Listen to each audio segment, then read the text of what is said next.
Hi friends, నేను మీ ప్రవీణ్. ఈరోజు మనం మాట్లాడుకోబోయే విషయం ఒక సాధారణ టాపిక్ కాదు. ఇది మనందరికీ ఇళ్లల్లో సైలెంట్గా జరుగుతున్న ఒక యుద్ధం. ఉదయం నిద్ర లేచినప్పటి నుండి రాత్రి పడుకునే వరకు మన చేతిలో ఉండే ఆ స్మార్ట్ ఫోన్ వెనుక ఉన్న భయంకరమైన నిజాల గురించి ఈరోజు పక్కాగా మాట్లాడుకుందాం. దీన్ని స్మార్ట్ ఫోన్ అంటారా లేక డిజిటల్ డ్రగ్ అంటారా అనేది ఈ వీడియో చివరిలో మీకే అర్థమవుతుంది. ఒకసారి చుట్టుపక్కల గమనించండి. Bus stand, office canteen, railway station, ఎక్కడ చూసినా 10 మందిలో 8 మంది తలలు వంచుకొని దేన్నో చూస్తుంటారు. పక్కన ఎంత అద్భుతం జరుగుతున్నా వాళ్ళకి పట్టదు. ఇది ఒక పిచ్చిలా మారిపోయింది. ఒక సర్వే ప్రకారం సగటు మనిషి రోజుకు కనీసం 2617 సార్లు తన ఫోన్ స్క్రీన్ని టచ్ చేస్తాడు. అంటే గంటకు 100 సార్ల కంటే ఎక్కువే. ఒక్కసారి మీ మనస్సాక్షిని అడగండి, ఇందులో ఎన్నిసార్లు మనం నిజమైన అవసరం కోసం ఫోన్ తీస్తున్నాం? జస్ట్ అలా అన్లాక్ చేస్తాం, స్క్రోల్ చేస్తాం, మళ్ళీ జేబులో పెట్టేస్తాం.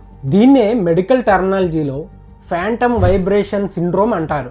అంటే ఫోన్ వైబ్రేట్ అవ్వకపోయినా ఏదో నోటిఫికేషన్ వచ్చినట్లు అనిపించి మన చెయ్యి ఆటోమేటిక్గా జేబులోకి వెళ్తుంది. ఇది ఒక రకమైన మానసిక రుగ్మత. అసలు ఫోన్ని పదే పదే చూడాలని ఎందుకు అనిపిస్తుంది? మన బ్రెయిన్లో డోపమిన్ అనే కెమికల్ ఉంటుంది. ఎవరో లైక్ కొట్టినప్పుడు లేదా టింగ్ అని సౌండ్ రాగానే బ్రెయిన్కి ఒక చిన్న కిక్ వస్తుంది. సిలికాన్ వ్యాలీలోని టెక్ కంపెనీలు ఈ యాప్ని ఎలా డిజైన్ చేశాయంటే మీరు ఒకసారి లోపలికి వెళ్తే మళ్ళీ బయటికి రాలేరు. ఉదాహరణకు కెసినోలో ఉండే స్లాట్ మిషన్స్ లాగా వీటిని మార్చేశారు. దీనికి ఎండ్ పాయింట్ ఉండదు. ఇన్ఫినిటీ స్క్రోలింగ్ అనమాట.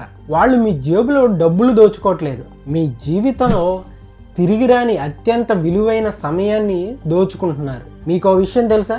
డ్రగ్స్ అమ్మేవాడు ఎప్పుడు డ్రగ్స్ తీసుకోడు. అలాగే ఈ టెక్ కంపెనీల సీఈఓలు కూడా వాళ్ళ పిల్లలకు 14 సంవత్సరాలు వచ్చే వరకు కూడా స్మార్ట్ ఫోన్ ఇవ్వరు.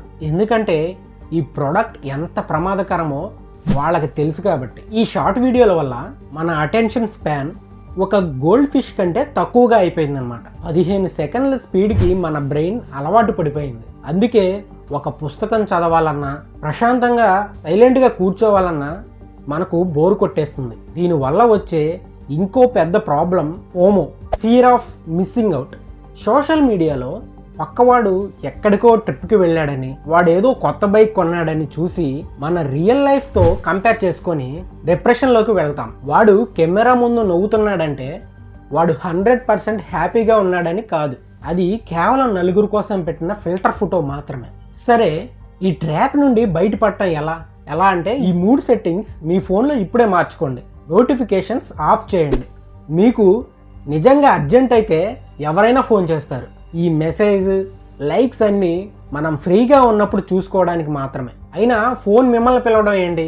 ఇంకా రెండో సెట్టింగ్ ఏంటంటే మీ ఫోన్ సెట్టింగ్స్లోకి వెళ్ళి యాక్సెసిబిలిటీలోకి వెళ్ళి గ్రే స్కేల్ ఆన్ చేయండి. ఫోన్ బ్లాక్ అండ్ వైట్గా మారగానే ఆ రంగుల ఆకర్షణ తగ్గి మీ మెదడుకు ఫోన్ వాడటం బోర్ కొడుతుంది. అలాగే బెడ్రూమ్లో ఫోన్ వద్దు. రాత్రి పడుకునే గంట ముందే ఫోన్ బయట ఛార్జింగ్ పెట్టేయండి. ఫోన్ నుండి వచ్చే బ్లూ లైట్ వల్ల నిద్రనిచ్చే మెలటోనిన్ ఉత్పత్తి ఆగిపోతుంది. నిద్ర లేవగానే నీరసంగా ఉండటానికి కారణం ఇదే. ఈ రోజుల్లో తల్లిదండ్రులు చేస్తున్న పెద్ద తప్పు పిల్లాడు ఏడుస్తున్నాడని లేక అన్నం తినడం లేదని ఫోన్ చేతిలో పెట్టేయడం. దీన్ని ఒక డిజిటల్ పాసిఫైర్లా వాడుతున్నారు.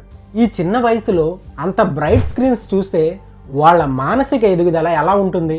వాళ్ళు మట్టిలో ఆడుకోవడం, నలుగురితో మాట్లాడడం మర్చిపోతున్నారు. అంతేకాదు, ఫోన్ చూస్తున్నప్పుడు మన తల వంగి ఉండడం వల్ల మెడ మీద 27 కేజీల బరువు పడుతుంది. దీన్నే టెక్స్ట్ నెక్ అంటారు. అందుకే ఈ రోజుల్లో 20 ఏళ్లకే విపరీతమైన మెడ నొప్పులు, బ్యాక్ పెయిన్స్ వస్తున్నాయి. రోజంతా మనం పెద్దగా పని చేయకపోయినా సాయంత్రానికి ఎందుకంత అలసిపోతాం మీకు తెలుసా? దాన్నే బ్రెయిన్ ఫోగ్ అంటారు. సెకండ్కి ఒక ఇన్ఫర్మేషన్ బ్రెయిన్లోకి పంపడం వల్ల మెదడు స్ట్రెస్కి గురవుతుంది. అందుకే డిజిటల్ మినిమలిజం పాటించండి. అవసరం లేని యాప్స్ డిలీట్ చేయండి. మనం బ్రతికేదే 60-70 ఏళ్ళు, అందులో సగం నిద్రలోనే పోతుంది. మిగిలిన టైం కూడా ఫోన్ల ముందే గడిపేస్తే మనం నిజంగా జీవించినట్లు ఎలా అవుతుంది? మీరు కూడా ఫోన్ ఎక్కువగా వాడుతున్నారా? కింద కామెంట్ చేయండి. అలాగే ఈ వీడియో నచ్చితే లైక్ చేయండి. మీ ఫ్రెండ్స్కి కూడా ఈ వీడియో షేర్ చేయండి. ఇలాంటి మరింత యూస్ఫుల్ కంటెంట్ కోసం మన ఛానల్ ప్రవీణ్ టాక్స్ అండ్ వ్లాగ్స్ని ఇప్పుడే సబ్స్క్రైబ్ చేసుకోండి. Thank you.